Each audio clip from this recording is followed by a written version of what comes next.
Maraming salamat, Secretary Bert Gonzales, sa iyong pagpakilala sa akin. Apo Governor Antonio, the host governor tayo. Please sit down. Amin nga opisyales, the Region 2, members of the National Security Council. I see here Congressman Juni Cuba, I saw him a while ago. Yes, and the other congressmen, other local officials were here. I see Governor Castillejos, I see Governor Cuba, and Apo Bishop Villena, Father Rani, and other leaders of the religious sector, our leaders of the military and the police, ang mga leaders the NGO na imbaga bigat yung amin apo. Ay, ando yan ni Governor. Sorry, Governor. They cut off your name. O siguro they didn't know that the Governor of Nueva Vizcaya was so young and beautiful. Bueno, anyway, adyaman naklaunay, kadagiti resolution, kaitedyo kanyak. Dagitoy nga baro nga hamon or challenge iti paglian tata, saan tayo maliplipatan, dagiti imuna nga panggep, papanti, patuloy nga pagrangayan. Nang nangruna ditoy, iti kitaltal na, kenkapya, iti entero nga pagilian. Isu nga patuloy tayo nga araramiden, dagitoy Regional Peace and Security Assemblies. These are the 8th, the 9th, nalpasan ti 8th. Tapno, ipamuspusan ken, sungbatan, dagiti issue, nga mangrigrigat iti permanente ka kapya ken urnos.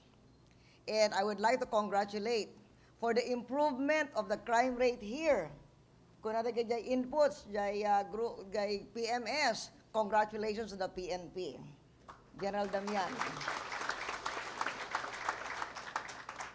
Ngem ko nada, ada pa'y ilili ditoy nga ngumat nga to pa'y ti crime rate. Keniti kunada ket may panggip iti politika dagitoy nga krimen. Sapay kuma isu nga daytoy ti imuna nga pagpakaasi kada kayo.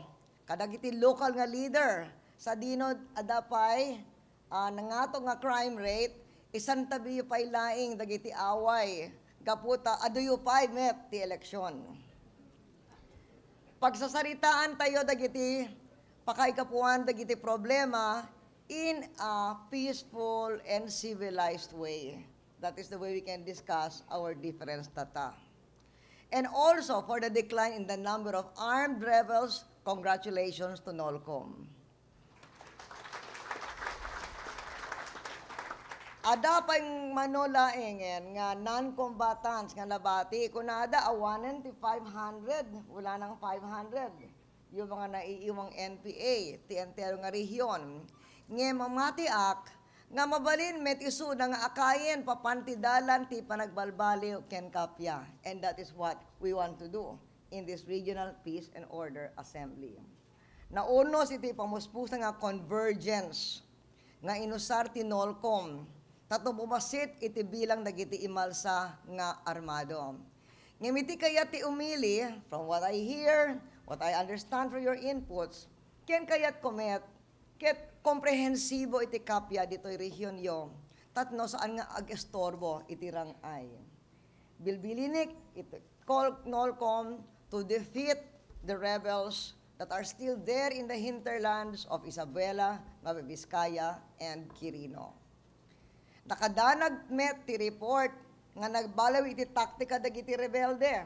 Agpapaado laengen ti recruitment ken kanayo nga agaramid ti harassment ken extortion. Tano dumakel iti pondo da. Saan tayo nga kayat nga pumigsama na iti rebellion no umado dagiti recruits. And that's why among the resolutions is to spread the culture of peace. Pakisaritaan tayo iti umili nga tumulong. Tapno saan matuloy dagiti extortionist nga nakadael ti negosyo. Uray no kanigatan ti kadarasan nga rason ti panag-alsa ti rebellion met iti mangmangted di aglalo nga rigat kadagiti umili. The communists have spent years as a low-level threat. It is time for their disruption and violation of human rights to be put to rest so that the nation can move ahead. They impede the progress and development of many rural areas. They are responsible for a wide range of human rights abuses. So if we are to become a first world country, as you say in the resolution in 20 years, we have to put a stop to their ideological nonsense and their criminal acts once and for all. And our instruction is, our goal is, they must be stopped by 2020. That is what we want to do. Iso nga, idirabi when I had coffee with the media, they were asking me, so what is the insurgency situation now? So I asked Bert Gonzalez to answer that. He said it's going down. But the reason why we are having this regional peace and order assembly is that yes, it's going down, but it's always there, low-level threat. So we have to finish it once and for all so that our country can have a decade of total peace, which will bring us to the first world in 20 years. And that is not a pipe dream, because there is a Goldman Sachs analysis that indeed in 20 years it is possible for us to become first world. But we have to do what we must to do. May sadagiti, keti, peace and order and political stability, to'y pagilian tayo. But to the rebels who genuinely and sincerely speak peace, we will respond in kind. And I hope that the congressmen who are here today will help us to pass the amnesty resolution soon. The most important part of our counter strategy is the soft power of economic progress, dialogue, and continuing efforts to arrive at mutual understanding. We continue to devise programs as fruits of these assemblies that will advance peace and development for the benefit of our country, especially the poor. It should no longer be necessary to lose lives on both sides of the conflict when so many opportunities are now available to improve the people's welfare. Itatay na panak jay apayaw. And Governor Bulot was telling me, oh, so many new programs. We never saw these programs before. And I said, well, that's because of the fiscal reforms that we have made. Congress acting on new taxes and our improvements in tax administration. Going back to Region 2, the origins of the insurgency in this region can be traced to the problems that stood in the way of regional development.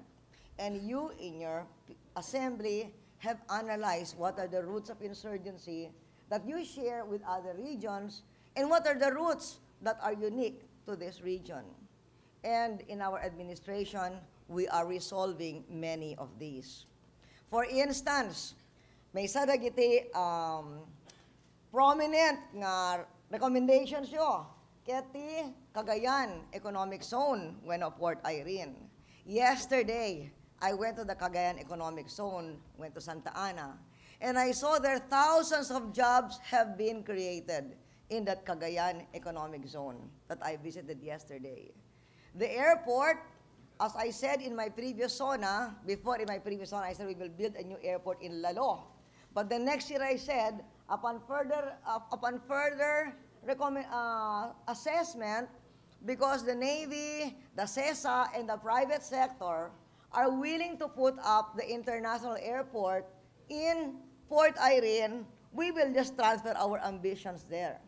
And sure enough, idinapanak jay Port Irene, I saw the new expanded airport. Before the expansion, only 6 passenger planes could go there. Now the airport is bigger than the airport in Caticlan. But many of the international tourists land in Manila and then land there in a 20-seater plane. Or they land in Tuguegarao and drive 2.5 hours to go there. So they complain. So the investors, the joint venture with CESA and the investors from Macau, wanted to expand that airport to an international airport. But if they lengthen it some more, they will come across communities which have to be relocated, and they don't want social problems. So because of that, they look for an entirely new area without any communities, and they will build a brand new international airport.